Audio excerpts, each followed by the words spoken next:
Bo, what was my worst of the week was Devonta Smith dropping that pass. That was brutal. But then you add into it, obviously, that Jalen Hurts was out early in this game with a concussion. I guess what's the prognosis? What's the long-term impact of that? Have you guys been hearing so far in Philly? And how did Kenny Pickett play in his absence yesterday?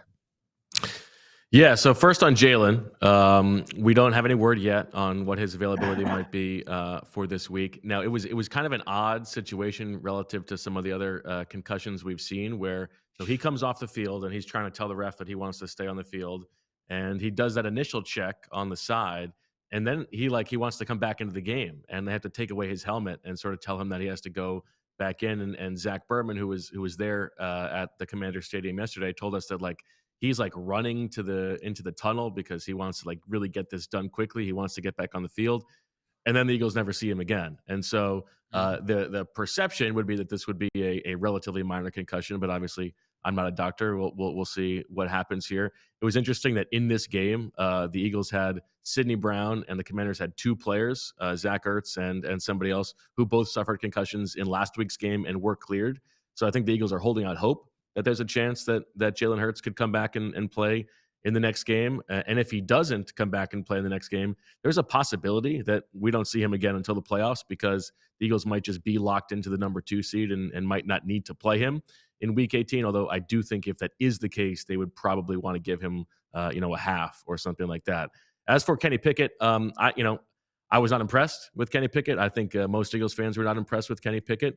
But the real thing is that the offense itself, after Kenny Pickett threw an early interception, they didn't seem to trust Kenny Pickett. It was like runs on first and second down consistently. And Saquon Barkley, after he had a 68-yard touchdown run, was just getting totally shut down by the Commanders' defense. They were selling out to stop the run.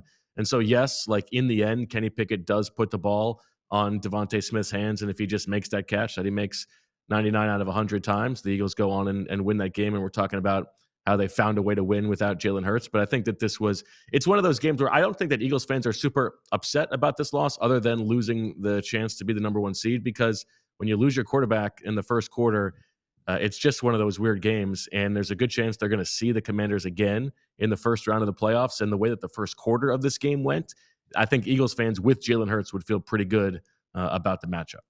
Yeah, I was going to ask you about that because I felt like, social media is not real life. But the sense I got, it was fire and brimstone in certain sects of it, as it always is. But to look at this whole, it does suck that they let that opportunity slip through their fingers, especially with it's one Devonta Smith catch away. But to hang as tough as they did, it felt like there was way more positives outside of the final score for this Eagles team than there was, negative. Is that naive of me to say, or is that the sense around there?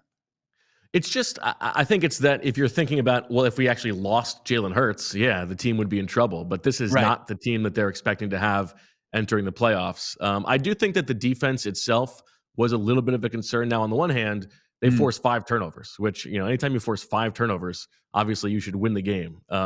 And it's only the second time in Nick Sirianni's history in the 4 years as Eagles head coach in which they have lost a game in which they won the turnover battle. And that other one was they only won by 1. This time they won basically by 4, if you don't count the fumble on the very final play of the game. And so when the defense gets that amount of turnovers, the offense should do better and should have done better in this game. However, the defense also gave up more explosive plays in this game than they have since week 1, 4 plays of 25 yards or more. There were a lot of 3rd and 4th down long conversions by the Commanders. A huge play in this game, 4th and 11, when the Eagles were up by 2 scores in the 4th quarter. And if they stopped them there, the game was probably over. Jaden Daniels scrambles for 29 yards and makes a couple of guys miss. So this was it was interesting because it was much different of a defensive performance than we've seen from this defense that has been one of the best in the league, where it has not been usually so boom or bust. It has often been just 3 and out, getting the ball back to the offense that way, not forcing that many turnovers.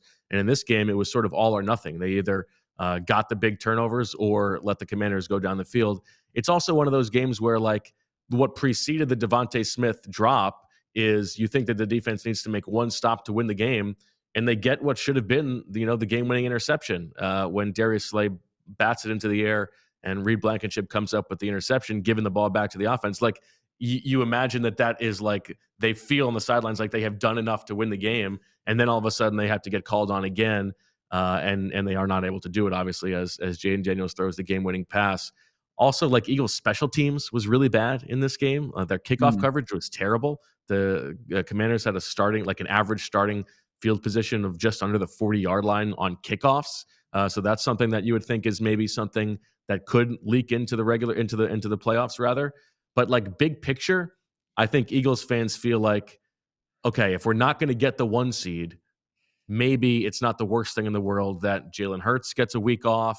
The team can probably rest in week 18 because they're going to be locked into the 2 seed most likely, and so they get their bye that way. It's obviously not ideal to have only 3 losses and not have a chance at the 1 seed, but I think if you take a step back, it's not the worst thing in the world. Well, and that's where, this game was up against the Bears game, so I was kind of scrambling last night to try to figure out what happened. Because it honestly, Bo, like, a lot of it didn't make sense. You bringing up the special teams makes a little bit more sense because I'm trying to figure out, okay, like, they took the ball away a ton. Vic Fangio's defense has been great. Like, what happened here that the Commanders were able to put up as many points as they did? And I guess it all makes sense what you're saying, how you're laying this out for the next few weeks, and they're probably going to get a rematch against the Commanders in the playoffs. But is there any concern whatsoever the explosives that they gave up yesterday, that maybe Cliff Kingsbury and Jaden Daniels figured something out that could be exposed in a playoff game in a few weeks? Yeah, I think you guys have covered enough games to know that sometimes there just are weird games, and this was sort of one of those games. They gave up these 4 huge plays on defense. One of them came when Darius Slay had been out of the game and was trying to come back into the game from being injured, and all of a sudden the Eagles have 12 men on the field, and so Slay is running off the field, and then they just leave a guy completely uncovered, and he goes in for a long touchdown. Well, I think the actual concern about the defense would be, a running quarterback is a different dynamic and a different variable that you don't deal with on a week-to-week basis. And I think there might be a little bit of a concern that, Jaden Daniels can do some surprising things, some unscouted things in the middle of the game. But I also think if these 2 teams play a third time, I find it hard to believe that the Eagles would be super concerned about that matchup. When Jalen Hurts was in this game for most of the first quarter, like, the Eagles were sort of dominating up front on both sides. And the things that the Commanders defense were able to do in this game to stop Saquon Barkley are probably not repeatable because they were just selling out to stop the run. And they wouldn't do that if Jalen Hurts was at quarterback and not Kenny Pickett. And so we'll see what happens moving forward. I mean, the Eagles, in order to clinch the number 2 seed, all they need is 1 win over the final 2 games or a Commanders loss over the final 2 games. So you would expect with the Eagles having the Cowboys next week and then the Giants in week 18, who are probably going to be, tanking on purpose to get the number 1 pick. That is pretty much locked up. And then their chase for the 1 seed is unlikely, but it's not impossible. They need Minnesota to lose to Green Bay next week, Detroit to lose to San Francisco next week, and then Minnesota to beat Detroit in week 18, also assuming that the Eagles win their final 2 games. So I think there is a good chance that they're going to know heading into week 18 that they are the 2 seed and they can rest the guys that they need to rest. Saquon with 150 on the ground. Now he's got a new career high as far as scrimmage yards, 21-14. 1,838 yards on the ground. Just unbelievable season. Just 160 and some change from hitting 2K, just rushing alone. So how do you view them utilizing Saquon the remaining 2 games? Yeah, so he needs to break Eric Dickerson's record. He needs 134 yards per game over the final 2 games. So he's like 268 away. But like I said, there's a good chance that they're going to not need to win in week 18. And so my expectation is if they have the 2 seed locked up, they are not going to play Saquon in week 18. I think the offensive linemen have talked about, Jordan Mailata especially, like how cool it would be to get to 2,000. And so I think there's a good chance they're going to try to really ride him hard in this next week to get there. But reaching Dickerson is going to probably be dependent on whether or not that final game matters. And I think if you are a right-thinking Eagles fan, you probably don't want to necessarily chase that. It's much more important that they have him healthy for the playoffs. But it's interesting in this game, all of those Saquon rushing yards, he has a 68-yard touchdown run in the first quarter. So many of them came in the first quarter. In the second and third and fourth quarter combined, he had 1 yard per carry, essentially. So the Commanders were able to totally shut him down after the first quarter, which is probably a fair thing to bring up if you're talking about Saquon as an MVP candidate. In this game in which we saw what the offense looked like without Jalen Hurts, Saquon was not quite able to make it happen for them by himself on offense.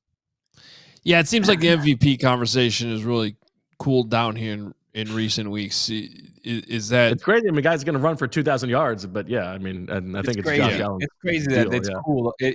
You're right. I mean, it's cool. It's like Lamar, Josh Allen, and then here's this guy that's vying for the sacred NFL record. But take a back seat to the quarterbacks, which is usually how it goes.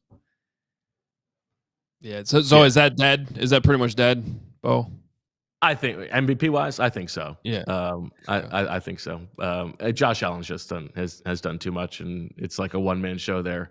But I do think that, like, if there was a offensive player of the year, I think Saquon's got a good shot for that.